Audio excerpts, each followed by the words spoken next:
Well, ladies and gentlemen, we already knew the New York charges against Donald Trump were completely ridiculous. This is just more confirmation of it, with Trump talking today at a rally in Wisconsin, a small town, about 3,000 people, but he gets like 10, 20, 30, 40, 50,000 people all surrounding him at this rally. I mean, this is unbelievable. But let's see Steven Crowder breaking this. We've got breaking: DOJ Chief of Public Affairs admits Trump indictments in New York. Remember, Alvin Bragg are politically motivated. You don't say. Even Andrew Cuomo said it, who was governor of the state for a decade, that charged Trump with 34 felony charges.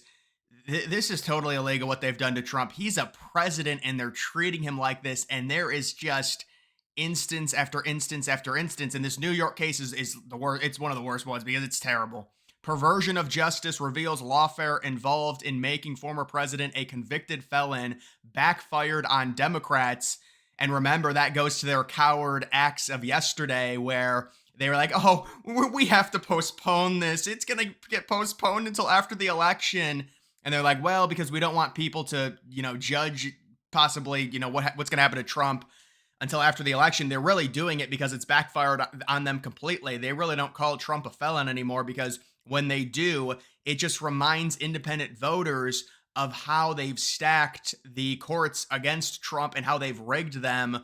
And even very reputable Democrats now are having to come out and admit just how absurd this is. And this is historic, folks. This is a former president of the United States being treated this terribly, when Trump could have just thrown the key away and just locked Hillary Clinton away. He didn't do it because he's a good person. But this is what they do. None of this is real. It's all total crap. And what they use, the legal maneuvers, it's completely unjust, especially for someone that right now is potentially the favorite, or even back in 2022 was potentially the favorite to be the Republican nominee, and everything they've done to try to stop that. And even still, the stuff that they're doing now, where they're pushing back court dates and waiting on the sentencing, it's all strategically done to try and hurt Trump. None of it is true. None of it is fair. Of course it's not. Look at the district where this case is being tried in. There were reports, the jurors that they got, so you pick random jurors, right? Random jurors. And I'm not saying they're not random, but the district that they picked them from voted Democrat 95%. Oh no, they're going to be totally fair. Oh, they'll be so fair. Yeah, but you can see this. Claims former colleague Alvin Bragg's case is nonsense and alleges he was stacking charges. He, referring to Alvin Bragg, was just stacking charges and rearranging things just to make it fit a case. Absolutely. Well, he did campaign on it. You got to give Alvin Bragg credit. He did what he said he was going to do. Very rare for any politician or anyone campaigning. They normally don't. So listen, Alvin Bragg is a rare one. He said he was going to get Trump no matter what. And he manipulated things and rearranged everything and took out the statute of limitations and created a law so that didn't matter, and then elevated the 34 felony charges when it's never been done to anyone before, because he did campaign. He said, I'm going to make sure the Trump family is held accountable. And of course, that's total crap. He's basically, what he's saying is he's going to use a two-tier system and make it to where he can charge them easier. If you just elect him, it's like, give me a little cheese and just get me in, give me the power, and I'll do it.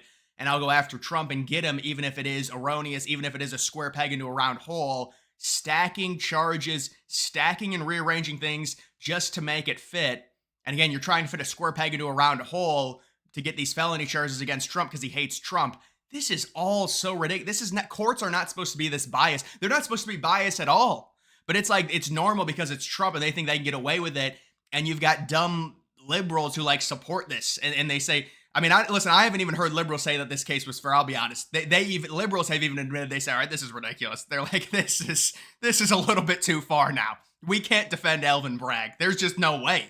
This is absurd. He campaigned on getting Trump, and then he did 40 different legal maneuvers that have never been done before.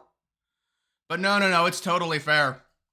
And even this DOJ Chief of Public Affairs, it's not just Andrew Cuomo. He's admitting that this is ridiculous. So there's several people, and Trump talked about this. It's a perversion of justice. It's a travesty of justice. It's a mockery of justice. Let's listen here. He was stacking charges and rearranging things just to make the case is nonsense. It's a perversion of justice. To make him a convict, a convicted felon. It affects his candidacy if he's a convicted felon. It's a travesty of justice, the mockery of justice. And so there it is. That's the key stuff right there. And this is a credit to Steven Crowder and his team for doing this. Absolutely. But it just goes to show you these are reputable people, and they're coming to the obvious conclusion that it's very clear that this case it's totally biased, and the whole idea was to make Trump a felon. And especially, they didn't even know if Trump was going to be the Republican nominee, because a lot of people thought it was DeSantis. Remember, this case was really kicking up over a year ago when DeSantis was leading in terms of the betting. But they still were trying to jail Trump, and then that just ramped up even more. And it got to the point where it's like, all right, he's definitely going to be the nominee. We knew that pretty much even before Iowa. I mean, he was up in everything. I'd probably say even way before Iowa, but we knew that. And they were like, all right, well, we got one little chance here. Let's slap the felon tag on him. And so remember, they started all calling Trump a convicted felon. And now they've shut up about it because it doesn't help them at all. And now when you go out on the street and you get these liberal people who try and talk to independents and they say, well, Trump's a convicted felon, the independent people say, wow, you just reminded me that they treated Trump ridiculously unfairly and disrespectful of former president. Now I'm voting for Trump because you just said he's a convicted felon. That's happened before.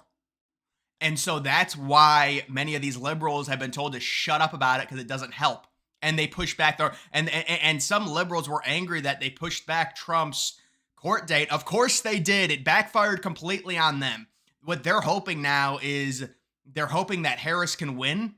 And then if Harris wins, because remember his new date, the sentencing date, it's right around Thanksgiving. It's on the 26th of November, if I have that correct. It's like late November of 2025. So right at what is it, 4 weeks after the election. So they're hoping to jail Trump, and then they're going to launch a major legal process against Elon Musk and rig the courts against him, just like they did to Trump. And they want to jail Trump, and then they want to go after Elon Musk and force Musk to possibly be in a TikTok type scenario where they force him to sell it to someone else to where they can control it. They meaning the big government. It's just like they had control of Twitter before. Technically, the government didn't create it, but they intertwined themselves with it. Now they can't do it because Musk has taken over with his own money. So they're going to try and do that. And they're going to slap the charges on Musk, and he'll be like, what are the charges for? And they're like, you support freedom of speech. That's what you're charged for, and you're going to prison. And so that's how bad it's all gotten, because they do not like freedom. This has all come out. I mean, in 2021, 2022, they said there's no freedom of speech on the internet. They don't believe in freedom of speech. They don't, at least on the internet. And that's not like, that is, talk to them. They don't believe in it. They say it's a private company. If you're conservative, you can get banned off of Twitter because it's a private company. They can do whatever they want. But then you've got other people making fun of white people that nothing happens to them. So this is huge stuff. And this is the bombshell. And you've got Trump at this rally, right at an airport hangar. Remember, Kamala Harris had a rally and they edited the photo. And I called him out. He got like 500K views on you can look at the video. I mean, the video was edited, and they're like, no, it's not edited. And then they're like, oh, wait, it was a filler. It was a filter. We used a filter, and they had all the people lined. But now with Kamala, again, it's gotten so bad. She can't have rallies. She was doing like a little meetup where she bought spices today. And so they can't do rallies because they can't get the people. The only way they can do rallies is by pre-planning them multiple weeks in advance, because they got to rent out all the buses, and that takes time. So they can ship the people in from other states. It's just like when they had their they've only had one rally at an arena. Remember, they had the rally at the arena. It was like the true big arena. I'm sure they've had smaller arenas where it's like seats 3,000 or 4,000, but the big arena in Glendale, they couldn't even fill it. And it was an invite only with 15,000 capacity. What is that? An invite only with 15,000 capacity. So they have to plan it.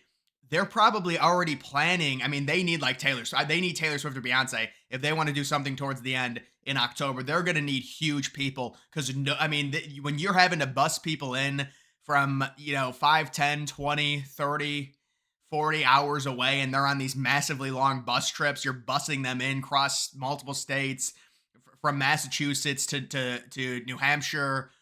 This is desperation. But look at what Trump gets here. This is like a town of like 3,000 people, he gets triple that. Trump has called for his case to be dropped and cited the Mug Club as the reason why. Well, let's see what Trump has to say. Top spokesman, one of the top people in the U.S. Attorney's Office in Manhattan, that's a very respected Southern District, very, very highly respected, was heard saying, and was quoted exactly, quote, "Honestly, I think this case is nonsense." Now, this is the boss of the whole thing. Every real estate person in New York does what Trump did. Nobody's ever been charged with this before. It's a perversion of justice. He said that the DA's office was, quote, "stacking charges against Trump and rearranging things just to make them fit the case." I think it is. This is the boss. I don't know why they don't do something. They ought to drop it. They shouldn't delay it. They should drop it. Drop all of it. Drop all of it. Well, it's all rigged, and Trump's absolutely right there.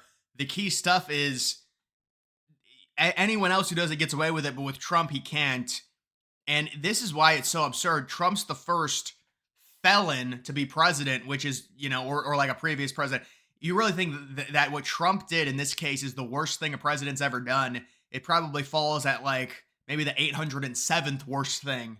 I mean, it's just ridiculous. They think we're stupid to believe this, that this is, he's the only felon. Like, this is the worst thing that anyone's done. I mean, even Trump himself, like any of these presidents, they've done far worse stuff. This just goes to show you it's all the gaslighting. And we're supposed to believe that Trump's this big bad person when he really is. And a lot of liberals have come out and said he is an American hero and what he's doing and how he survived the assassination attempt. And now they're silencing it. It's really, really bad. And they're still trying to put him in jail. And they're going to try and take away X from everyone because they just can't handle it. I think X is probably going to win Trump the election. It's very important. I mean, imagine if the left still controlled Twitter with how bad that was in 2020. It's a very scary thing because you look at what Brazil is doing and they're certainly looking and they're like, man, this is the blueprint. We're seeing what Brazil is doing. We're seeing that smile and that gets them aroused. That gets them erect. And it is a very, very sad situation for us. But this is why Trump's up in all the polls. This is why he's up in the betting. This is why he's going to win because it's so sad what's happened to him, and he should have won in 2020. And Mark Zuckerberg came out and said, yeah, they were, I mean, it's crazy. This is just so sad how they did this in 2020. And Mark Zuckerberg has to admit, yes, they told us to silence it. The FBI preemptively told us, you have to silence this story because it's going to make Biden lose. They didn't say that, of course, but they said just silence it. They knew what they were doing. And so Mark Zuckerberg admits it, that they censored it with big tech. And the FBI and the government told them to help Biden win. And so everything that's come out, it's so sad. But this is real. This is huge. This is why Trump has these massive rallies and Harris.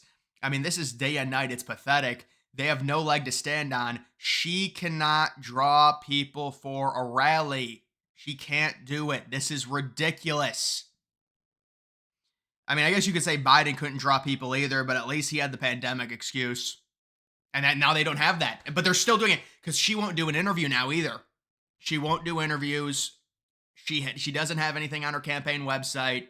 And we are going into the debate on Tuesday night. And the expectation is Trump is just going to demolish her. How can he not? She doesn't believe in anything. It's a flip-flop, and it's really she's just got nothing that she believes in. But either way, guys, that is going to do it for this video. Make sure you follow me on X. Link to that's always in the description.